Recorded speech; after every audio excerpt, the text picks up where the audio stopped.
Good morning, student. Today we start chapter 7 Multicellular Structure Tissue. We studied about cells, their structure and function in detail in the previous chapter.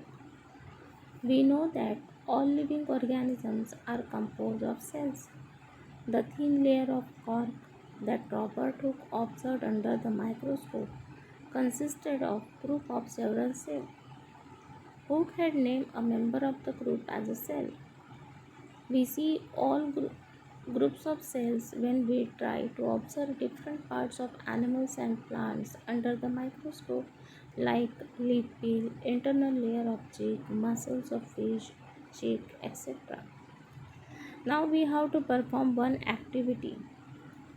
What is given here about cell we already studied in the chapter 6, that is fundamental unit of life, cell. And first time the name given cell by Robert Hooke. Cell क्या होता है इसके बारे में हमने detail study last chapter में किया है. अब हमें यहाँ पे पढ़ना है टिश्यूज़ क्या होते हैं. One activity is given.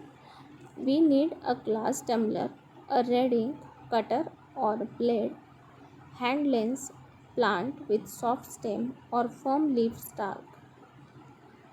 अब आपको कोई भी प्लांट का, ऐसा प्लांट जिसका स्टेम सॉफ्ट हो, ऐसे प्लांट का आपको क्या लेना है, स्टेम का एक छोटा सा हिस्सा लेना है और आपको उसका transverse section and longitudinal section cut करना है. ट्रांसवर्स सेक्शन आप बोल सकते हो, उसको हिंदी में बोल सकते हो, उसको आड़ा काटते हैं, और सीधा काटोगे तो वो हो जाएगा आपका लॉन्गिट्यूडिनल सेक्शन. इसलिए हमें 2 सेक्शन लेने हैं तो 2 स्टेम लगेंगे. Plant they have mention here amorphophallus और जिमिकन, पेरिविंकल, क्या नाम, मनी प्लांट. आप कोई भी प्लांट ले सकते हो जिसका स्टेम क्या होना चाहिए, सॉफ्ट होना चाहिए ताकि वो ईजीली कट हो सके. Cut a longitudinal section of a stalk as well and you take the help of the figure. कैसे काटना है इसके लिए यहाँ पे फिगर की आप हेल्प ले सकते हो. इस तरह से आप सेक्शन को काटोगे and when you observe this under a microscope तो आपको इसमें क्या दिखेगा, stem of dicotyledonous plant they have taken and stem of dicotyledonous plant. ये वर्टिकल सेक्शन और लॉन्गिट्यूडिनल सेक्शन इन्होंने लिया है और उसको माइक्रोस्कोप के नीचे इस तरह से देखा गया.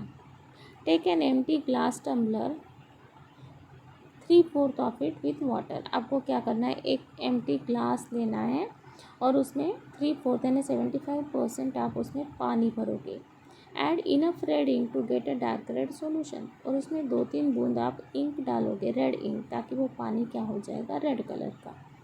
Place the other stalk of the plant in the tumbler and see to it the plant stands upright.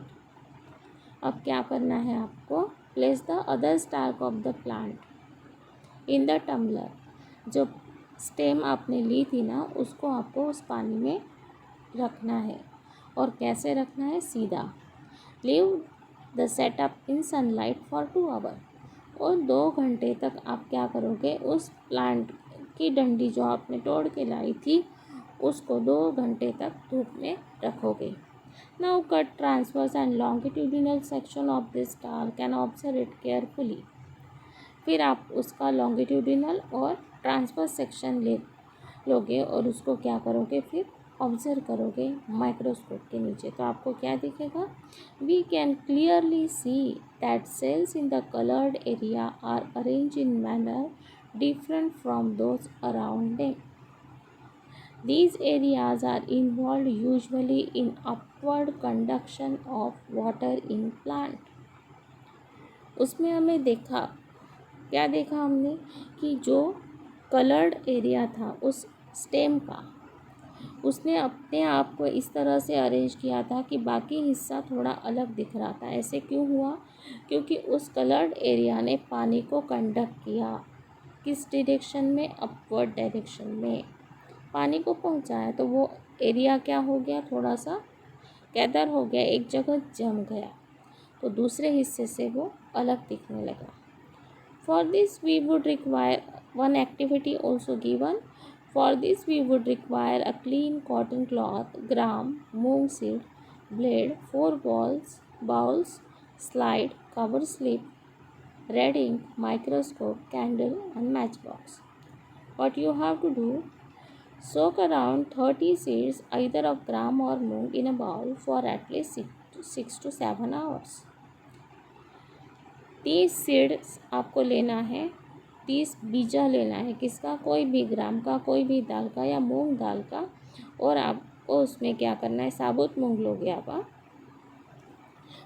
6-7 घंटे के लिए उसको पानी में भिगो दोगे.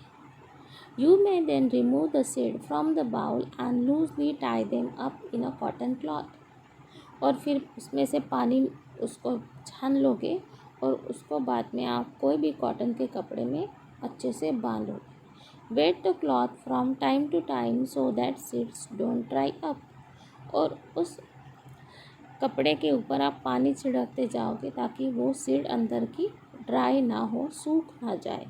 The seeds would germinate in 2-3 days and they would have a quite long radical.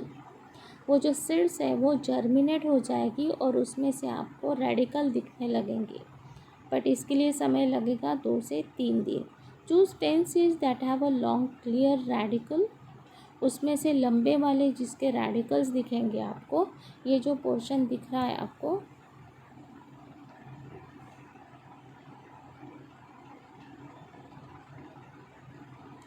Have you observe this picture. इसको अच्छे से देखोगे आप तो ये देखिए, इसमें आपको लंबे लंबे रेडिकल्स दिख रहे हैं. ये देखिए अच्छे लंबे जो दिख रहे हैं, that is radicals you are observing.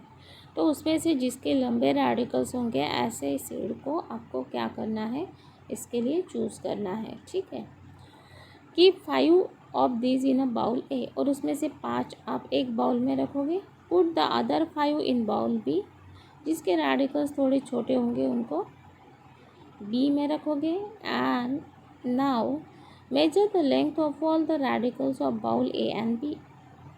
और फिर इस रेडिकल की क्या करोगे, आप लंबाई मेजर करोगे.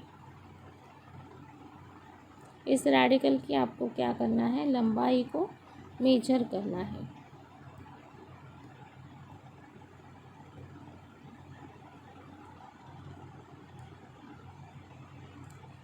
ठीक. तो क्या आपको देखने को मिलेगा,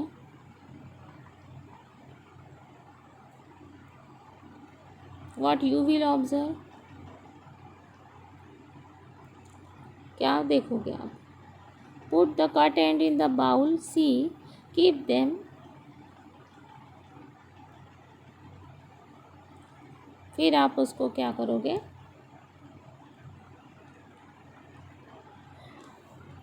उसकी लंबाई को मेजर करने के बाद सी बाउल में रखोगे. ठीक. Keep them moisten so that they do not dry. और उसको आप क्या करोगे, थोड़ा सा गीला रखोगे, उसको ड्राई होने नहीं दोगे. Let them grow for another 3-4 days. और 3-4 दिन फिर ऑब्जर्व करोगे.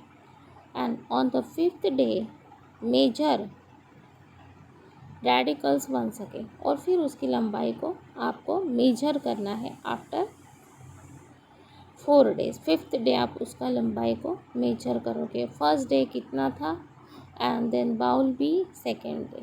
This is the simple experiment. Try to do it at home.